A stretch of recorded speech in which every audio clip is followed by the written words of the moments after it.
ఓం శుభంకర్యే నమః. వక్రతుండ మహాకాయ సూర్యకోటి సమప్రభ నిర్విఘ్నం కురు మే దేవ సర్వకార్యేషు సర్వదా. ఆదిత్యాయ చ సోమాయ మంగళాయ బుధాయ చ గురుశుక్రః శనిభ్యశ్చ రాహవే కేతవే నమః. గురుబ్రహ్మ గురుర్విష్ణుః గురుర్దేవో మహేశ్వరః గురుః సాక్షాత్ పరబ్రహ్మ తస్మై శ్రీ గురవే నమః. శ్రీ మహాగణాధిపతయే నమః. ఆదిత్యాది నవగ్రహ దేవతాభ్యో నమో నమః. అస్మత్ శ్రీ గురు చరణారవిందాభ్యా నమః. శ్రీ శ్రీ శ్రీ గణపతి సచ్చిదానంద సద్గురుభ్యో నమో నమః. పౌర్ణమి తరువాత తులారాశి వారికి, ఉద్యోగస్తులకి కొంత అనారోగ్య సమస్య వలన ఎక్కువగా విశ్రాంతి తీసుకోవాల్సి వస్తుంది. తరచూ ఉద్యోగంలో లీవులు పెట్టుకోవాల్సి వస్తుంది. తులారాశి వారికి ముందుగానే గ్రహస్థితులు కొంత తారుమారుగా ఉండటం చేత కొంత ఉద్ధృత వాతావరణము మీ చుట్టూ ఏర్పడుతూ ఉంటుంది. కాబట్టి ఆరోగ్యం పట్ల ముఖ్యంగా శ్రద్ధను వహించండి. మీకు పడనటువంటి పదార్థాలను తిని రోగగ్రస్తులు కాకండి.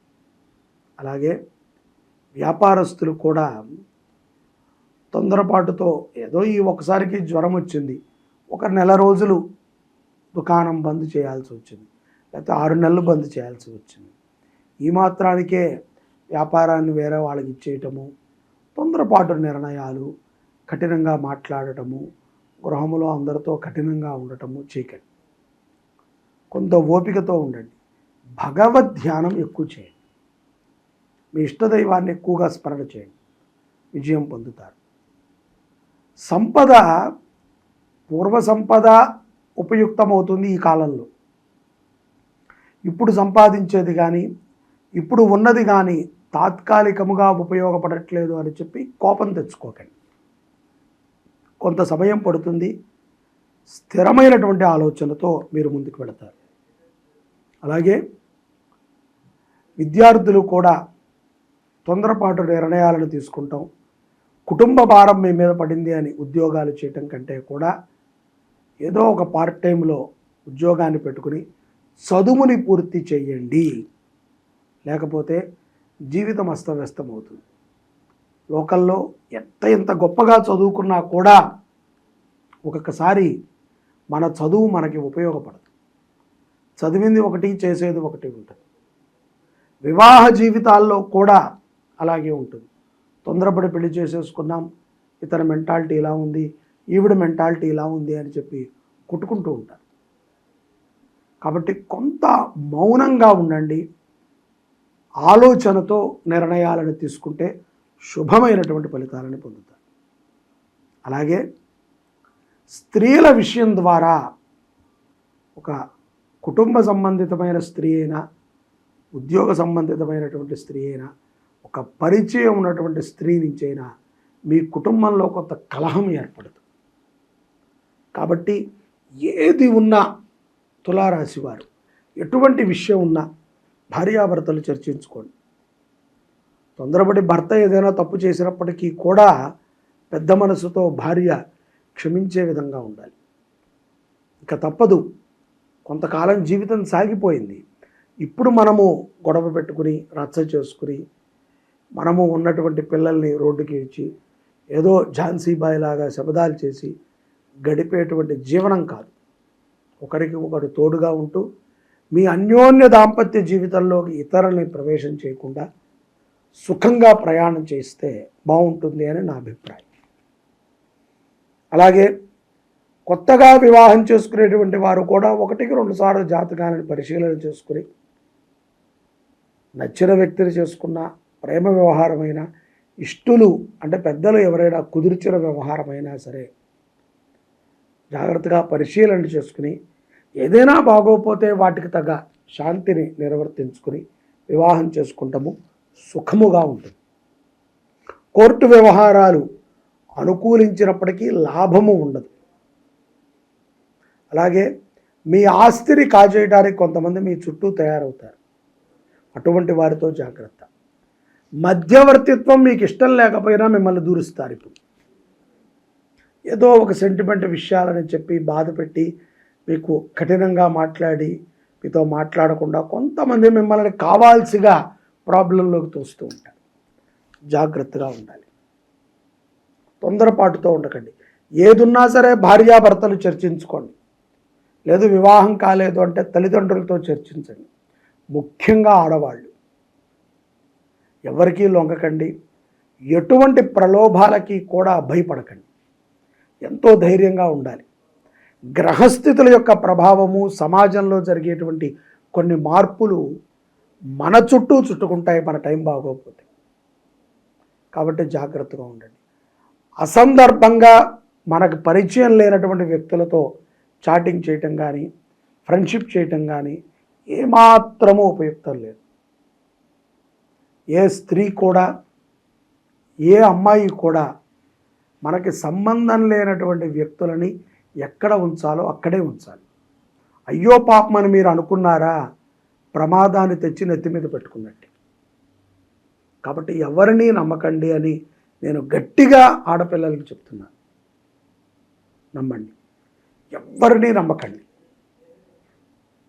చాలా జాగ్రత్తగా ఉండండి. ఏది ఉన్నా ఆడపిల్లలు తల్లిదండ్రులతో షేర్ చేసుకోండి, చెప్పండి, చర్చించండి. అది మీకు కరెక్ట్ అనిపించినా రాంగ్ అనిపించినా చెప్పండి.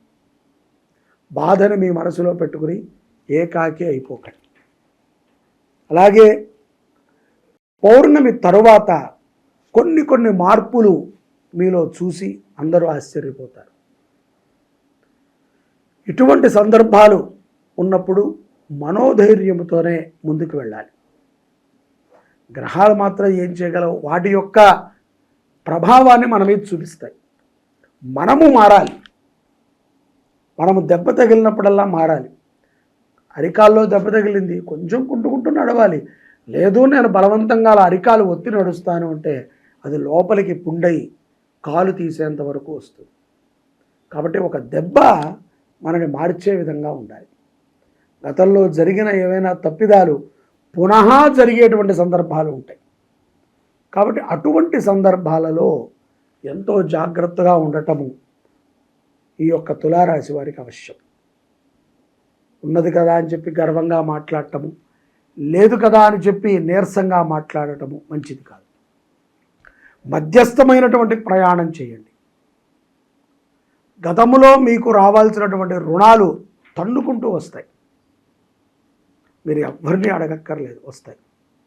మర్యాదకి ఏమాత్రమూ లోటు ఉండదు. మర్యాదలు తప్పు చేసినా ఉంటాయి, మీరు ఒప్పు చేసినా మీకు మర్యాద ఉంటుంది. కానీ తప్పు చేసినప్పుడు ఉండేటువంటి మర్యాద మీరు మంచి చేసినప్పుడు ఉండటము మీరు గ్రహించలేరు. తల్లిదండ్రులను జాగ్రత్తగా చూసుకోండి. మిమ్మల్ని నమ్మి విశ్వసించినటువంటి వారితో మీరు ప్రయాణం చేయండి. ఎవరికీ మధ్యవర్తిత్వం ఉండకండి.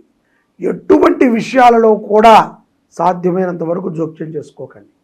మీ జీవితం, మీ ఆరాధన, మీ భగవంతుడు, మీ ఉద్యోగం, మీ కుటుంబం, అంతే. చివరికి తల్లిదండ్రులకి మీరు సలహా ఇచ్చినా ఒక్కొక్కసారి చిరాకు పడతారు, పర్వాలేదు. అయినప్పటికీ కూడా వారు మన తల్లిదండ్రులే కాబట్టి వారితో ప్రయాణం చేయాలి. ఈశ్వరుణ్ణి ఎక్కువ ధ్యానం చేయండి. లింగాష్టకం బాగా చదవండి. శివ అష్టోత్తరాన్ని బాగా పఠనం చేయండి, కంఠస్థం చేయండి. సోమవారము పూట మీకు నచ్చినటువంటి గుళ్ళో అన్నదానం చేయించండి.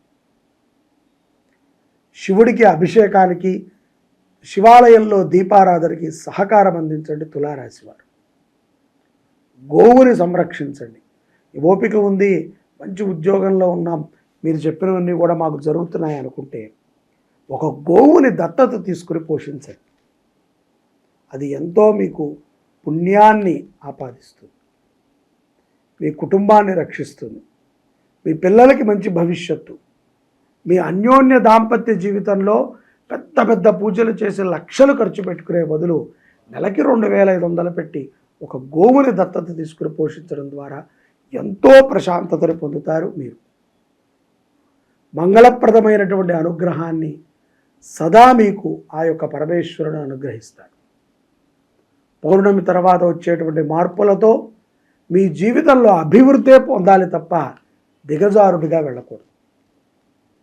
అలాగే కళావిహీనమైనటువంటి వ్యక్తులు పరిచయం అవుతూ ఉంటారు. చెడు వ్యసనాలు ఉన్నటువంటి వారు పరిచయం అవుతూ ఉంటారు. తస్మాత్ జాగ్రత్త. విదేశాలలో ఉన్నటువంటి వారికి బద్ధకము అలాగే భయము బాగా పెరుగుతుంది. ఆవుని దత్తత తీసుకుని పోషించి ఒక 6 మాసాలు చూడండి, ట్రై చేయండి, ఎంత మార్పు ఉంటుంది తులారాశి వారిలో అని మీరు గమనిస్తారు.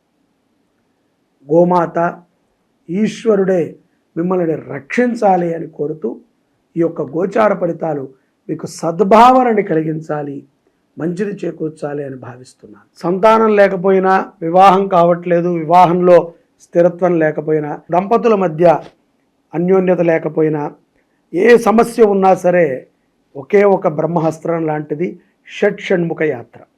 ఈ యొక్క షట్షణ్ముఖ క్షేత్రాలలో స్వామివారికి కళ్యాణము, గణపతి హోమము, అలాగే సుబ్రహ్మణ్య మూలమంత్ర హోమాన్ని మనం ఆచరణ చేస్తున్నాం. ఇది ఎంతో శక్తివంతమైనటువంటిది.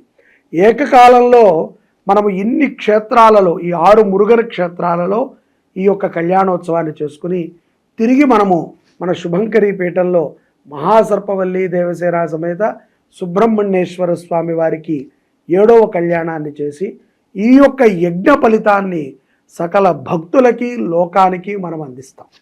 ఇది ఒక గొప్ప సదవకాశం. దీన్ని ఎప్పటికీ కూడా మనం విడిచిపెట్టకూడదు.